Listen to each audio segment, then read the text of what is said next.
कीजिए इंस्पेक्टर हवलदार, आप कुशेश्वर की पत्नी को यहाँ बुला लें। जरूर।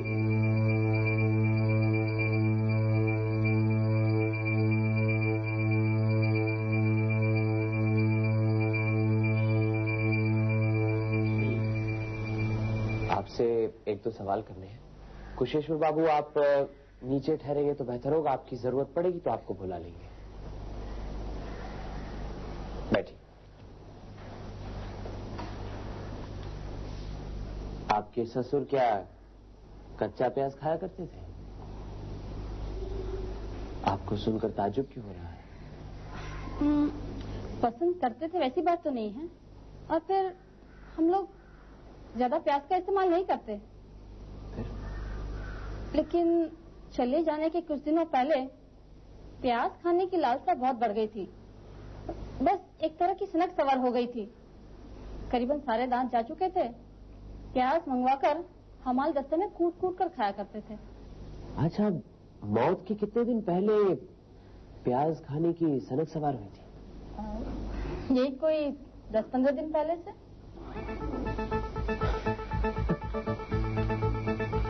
बहुत बहुत धन्यवाद। देखिए, हमारा तो यहाँ काम खत्म हो गया। आपको तकलीफ देने के लिए माफी चाहता हूँ। लेकिन किस नतीजे पर पहुंचा? उनकी मौत स्वाभाविक ही हुई थी या कुछ और? नहीं, और तो कुछ नहीं। उनकी मौत स्वाभाविक ही थी, इसमें कोई शक नहीं। आप जा सकती हैं।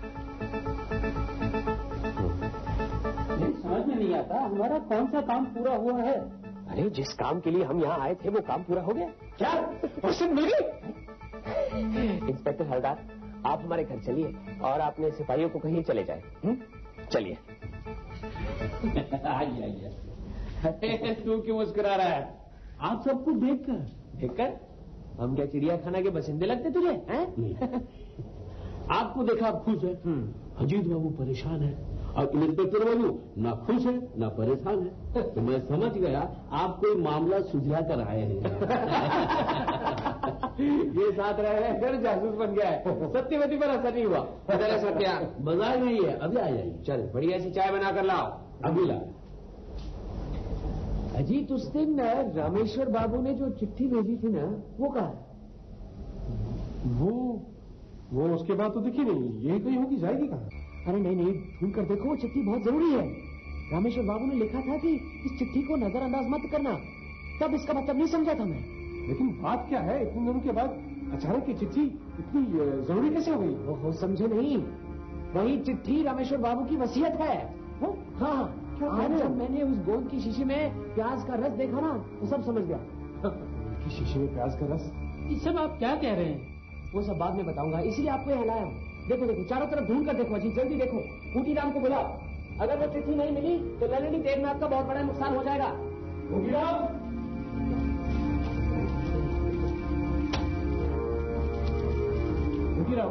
कुछ दिन पहले एक एडमिन कार्ड के साथ वहां से चिट्ठी आई। वो कहाँ है? अरे, घर में जो भी चिट्ठियां वो ले आओ। वो तो सब फेक भी है। हा? जब से सत्यवती दीदी आई है तब से पुरानी चिट्ठियां रखते कहाँ हम? अच्छा, जो भी चिट्ठी घर में पड़ी है ना, वो ले आओ। जाओ। हद कर दी। इतनी जरूरी चिट्ठी गायब कर दी। क्या इन चिट्ठियों का क्या करूं? ये फाड़ कर फेंक दो। ये तो वो है जो मैंने सत्यवती को लिखी थी। उन्हें हिफाजत से रख ली, जो जरूरी है वो फेंक दी। जाओ, ले जाओ इन्हें। चाय का क्या हुआ? हाँ?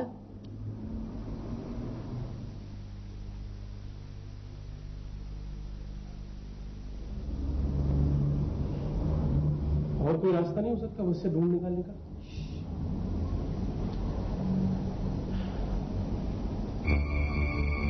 बाहर ढूंढने से कोई फायदा नहीं, ये मन के अंदर ढूंढो।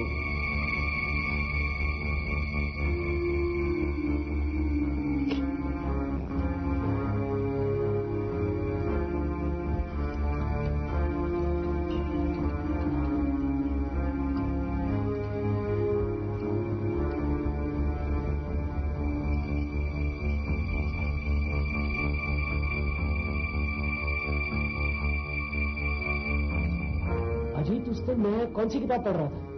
हाँ, उस दिन 5 चिट्ठियां आई थी। उन्हीं के साथ वो रामेश्वर बाबू का बड़ा सा लिफाफा भी था।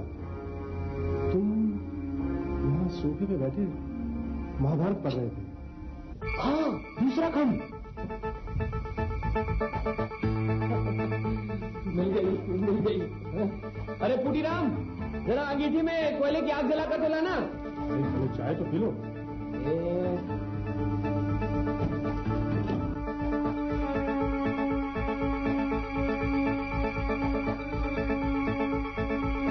रामेश्वर बाबू हंसमुख प्रकृति के थे, लेकिन साथ में महाबुद्धिमान भी थे। आखिरी दिनों में जब शरीर टूट गया था, खाट पकड़ ली थी, ज्यादा कुछ काम करने की क्षमता नहीं थी, ऊपर से बहू की कठपुतली भी बन बैठे थे। जब उन्हें लगा कि उनके ऊपर जाने के दिन नजदीक आ गए हैं, तो उन्होंने सोचा कि जाने से पहले नलिनी को अपनी संपत्ति में से कुछ दे जाए। उसके लिए वसीयत बनानी बहुत जरूरी थी। अब वर्तमान कानून के मुताबिक लड़की पिता की संपत्ति पर हक नहीं जता सकती। यह हक सिर्फ बेटे को रहता है। इसीलिए रामेश्वर बाबू ने फैसला कर लिया कि वसीयत बनाकर वह नलिनी को अपनी संपत्ति के हिस्सेदार जरूर बनाएंगे। लेकिन सिर्फ वसीयत बनाने से ही तो काम पूरा नहीं होगा। उनके मरने के बाद वसीयत बरकरार रहेगी, इस बात की क्या गारंटी? वो जानते थे कि लड़का कुशेश्वर और उनकी जो बहू लावण्य है, नलिनी को कुछ नहीं देंगे, अपनी संपत्ति में हिस्सेदार नहीं बनाएंगे। लावण्य तो नलिनी से नफरत करती थी, उनको रामेश्वर बाबू से मिलने तक नहीं देती थी। उन्हें इस तरह घेरे रहती थी कि कोई मिल न पाए। रामेश्वर बाबू ये भी जानते थे कि वो जो चिट्ठियां लिखते थे वो खोली जाती थी, जांची जाती थी, कोई आपत्तिजनक बात हो तो फाड़ी भी जाती है। क्या किया जाए? नलिनी को अपनी संपत्ति में हिस्सेदार कैसे बनाते? अब ये बात तो सब जानते हैं कि प्याज के रस की जो लिखाई होती है वो कागज पर निशान नहीं छोड़ती। लिखाई जो है वो अदृश्य ही रहेगी और रह जाती है। ये जो लिखाई है, ये जो बिना नजर में आने वाली लिखाई है, इसको नजर में लाना बहुत ही आसान है। समझो ये कागज है, अगर मैंने इसको हल्की सी आंच पर रखा तो लिखाई जो है ना उभर जाती है। जब मैं स्कूल में था ना तो इस तरह के मजाक करना और मैजिक करना मुझे बड़ा अच्छा लगता। रामेश्वर बाबू भी ये बात जानते थे। सो उन्होंने क्या किया, बहाना बनाया कि कच्चे प्याज खाएंगे। लड़की और बहू ने समझा भी बुढ़े की कोई सनक है, ऐतराज नहीं किया। अरे आप तो जानती है कि पान खाने के बड़े शौकीन थे ना। हाँ, लेकिन दांत नहीं थे तो हमाल दस्ते में पान कूट कर खाते थे। हाँ। इसी तरह उन्होंने प्याज को भी हमाल दस्ते में डालकर उसे कूटा और प्याज का रस बनाया। जो गोंद की शीशी थी उसमें से गोंद निकालकर शीशी को प्याज के रस से भर दिया। किसी को कुछ पता नहीं चला। रामेश्वर बाबू हंसमुख तो थे ही, मुझे यकीन है कि ये काम करते करते मन ही मन खूब हंसे होंगे। अब रामेश्वर बाबू हर नए साल अपने नजदीकी मित्रों को साल मुबारक की चिट्ठी भेजते थे। इस साल भी भेजी, मुझे भी मिली। लेकिन इस बार चिट्ठी की दूसरी तरफ प्याज के रस में उन्होंने अपनी वसीयत लिख डाली। ये वही चिट्ठी है।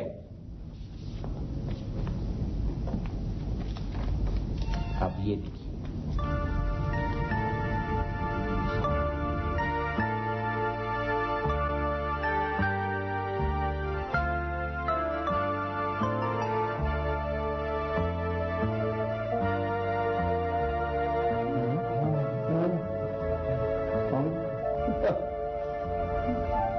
डॉक्टर सेन, जिस वसीयत के बारे में रामेश्वर बाबू ने आपसे कहा था, ये वही वसीयत है। अब आप इसे पढ़िए, हम सब सुनेंगे। नमो भगवते वासुदेवाय नमः। मैं रामेश्वर राय, साकिन 15 श्यामधन मित्र लेन, बाग बाजार, कलकत्ता।